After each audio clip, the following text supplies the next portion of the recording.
हम ना जब घर खरीदते हैं तो हमें ये नहीं समझ आता कि भाई जब मुझे पोजेसन मिल रहा है तब जो है मुझे इंटीरियर डिज़ाइनिंग की प्लानिंग की शुरुआत कर देनी चाहिए, या पहले मुझे घर मिल जाए उसके बाद जो है मैं प्लान करना स्टार्ट करूँ, जब चाबी मेरे हाथ में आ गई उसके बाद मैं प्लानिंग स्टार्ट करूँ। तो कब होना चाहिए भाई, जब पोजेसन की तैयारी चल रही है या चाबी हाथ में आ गई, सब काम हो चुका है और उसके बाद जो इंटीरियर डिज़ाइनिंग की प्लानिंग करें? पल्लवी जी, एक्चुअली जब आपको पोजीशन का इंटीमेशन आ जाए कि अब 1 महीना बचा है या 2 महीना बचा है from the builder side, that point of time you should start appointed interior designer, और उसके साथ में आपको डिज़ाइनिंग चालू कर देनी चाहिए।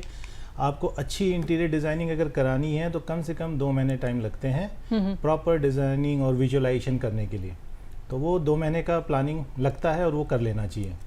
ठीक है, तो 2 महीने का वक्त जो है वो लगता है। अगर आप भी जो है आपने घर नया खरीदा है, आप सोच रहे हैं कि मुझे जो इंटीरियर डिज़ाइनिंग की शुरुआत अब कब से करनी है, तो इस चीज़ का ख्याल रखिएगा कि 2 महीने का वक्त लगभग जो है लग सकता है, ज़्यादा भी लग सकता है अगर आपका प्लान ज़्यादा बड़ा है, तो इस चीज़ का ज़रूर ध्यान रखिएगा। लेकिन डिज़ाइनिंग के टाइम पर जो है हमें किन किन चीज़ों का ख्याल रखना चाहिए? जैसे बजट हो गया, टाइमलाइंस हो गई, इसके अलावा कौन कौन से बड़े फैक्टर्स हैं? देखिए, सबसे इम्पॉर्टेंट पॉइंट ये है कि रिक्वायरमेंट ऑफ द क्लाइंट को समझना और उसके हिसाब से इंटीरियर डिज़ाइनर को सॉल्यूशंस प्रोवाइड करना।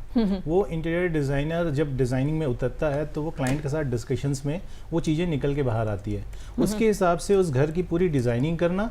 और कहीं ना कहीं जब आप इंटीरियर डिज़ाइनर्स को अपॉइंट करते हैं तो वहाँ पे एक ट्रस्ट फैक्टर होना चाहिए between client and interior designer, so that एक कुछ ना कुछ बजट आइडिया क्लाइंट की तरफ से इंटीरियर डिज़ाइनर को आना चाहिए। So it's become easier for an interior designer कि वो उस बेसिस पे मटेरियल सेलेक्ट कर सके और उस बजट के अंदर में आपको सॉल्यूशंस प्रोवाइड कर सके, तो सो दैट आपके बजट कभी बाहर नहीं जाएगा। सेकंड पॉइंट जो है आपका वो टाइमलाइन का, अगर आप प्रॉपर डिज़ाइनिंग 2 महीने पहले स्टार्ट करते हैं और तो आपको टाइमलाइन से रिलेटेड कोई इश्यूज़ नहीं आएगा। और इंटीरियर डिज़ाइनर्स को आपको एग्जीक्यूशन में टाइमलाइन भी डलवा लेना चाहिए जब आप फाइनल करेंगे उसके साथ में जॉब, कि आप कितने टाइम में आप हमें हैंडओवर करेंगे, so that they restrict to that timeline. ठीक है, तो ये टाइमलाइंस जो है आपको क्या करना है, सबसे पहले जब आप इंटीरियर डिज़ाइनर के साथ मुलाकात कर रहे हैं, आप अपना बजट जो है वो बता दीजिए कि भाई मान लेते हैं मेरा 2 लाख से 5 लाख का बजट है, तो इस बीच में जो है आप मुझे बताइए कि कैसे घर सजाया जा सकता है। टाइमलाइंस आप उन्हें पहले ही बता दीजिए कि भाई 2 महीने के अंदर मुझे पोजीशन लेना है, मुझे इस घर में जाकर रहना है, तो ताकि वो आपकी टाइमलाइंस को फॉलो कर सके।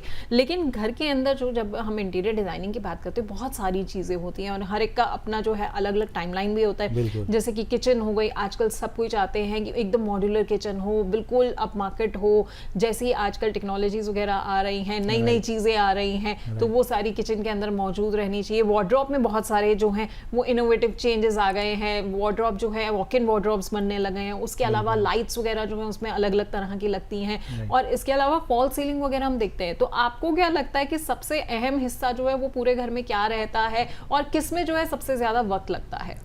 देखिए, एक घर की जब हम डिज़ाइनिंग करते हैं बेसिकली उसे 3 पार्ट में हम सोचते हैं। पहला पार्ट ये है कि एनीथिंग रिलेटेड टू सिविल, अगर सिविल से रिलेटेड कोई चेंजेस हैं तो वो सबसे पहले हमें इम्प्लीमेंट कर देना चाहिए, क्योंकि वो बाद में नहीं हो पाता है। आप फर्नीचर्स ऐड ऑन कर सकते हैं लेकिन सिविल चेंजेस नहीं होता है, तो that we need to address first, then followed by आपके फर्नीचर्स, जो कि fixed furnitures and movable furnitures 2 part में होते हैं। फिक्स्ड फर्नीचर्स हो गए आपके वार्डरोब्स, किचन्स एंड ऑल, जो एग्जीक्यूट हो जाते हैं, फिक्स हो जाते हैं। और वो मॉड्यूलर आज के डेट में is 90% people going for modular, तो वो डिमांड्स काफ़ी अच्छी है और उससे बन के भी बहुत सुंदर आता है। बहुत सारे एक्सेसरीज आ चुके हैं। ये सब चीज़ों को आपको as a designer, as an interior designers हम कस्टमर के सामने मूड बोर्ड में प्रेजेंट करते हैं, एंड देन वी सिलेक्ट कि उनको क्या चाहिए, अकॉर्डिंगली वो डिज़ाइनर्स को प्रपोज करना चाहिए क्लाइंट को, और क्लाइंट को उस बेसिस पे सिलेक्ट भी करना चाहिए, क्योंकि साथों साथ आप बजट को भी देखते हुए चलेंगे तो हम उसमें कॉस्ट भी बताते हैं कि अगर आप ये लेते हैं तो ये कॉस्ट है।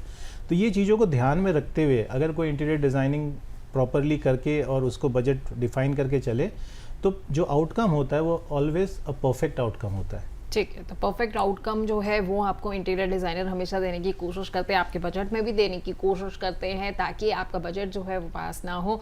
और इसके अलावा सबसे बड़ी बात, आपकी टाइमलाइंस को फॉलो करना जो है उनकी एक बड़ी जिम्मेदारी है। लेकिन इसके साथ आपकी जिम्मेदारी क्या है कि आपकी जिम्मेदारी भी ये बन जाती है कि जैसे ही आपके घर का पोजीशन मिलने वाला होगा, 2 महीने पहले आप उन्हें दे देंगे सारा काम करने के लिए, तो आपको भी वक्त से जो है अपना घर पूरा तैयार हुआ, पूरा सजा हुआ जो है वो मिल जाएगा।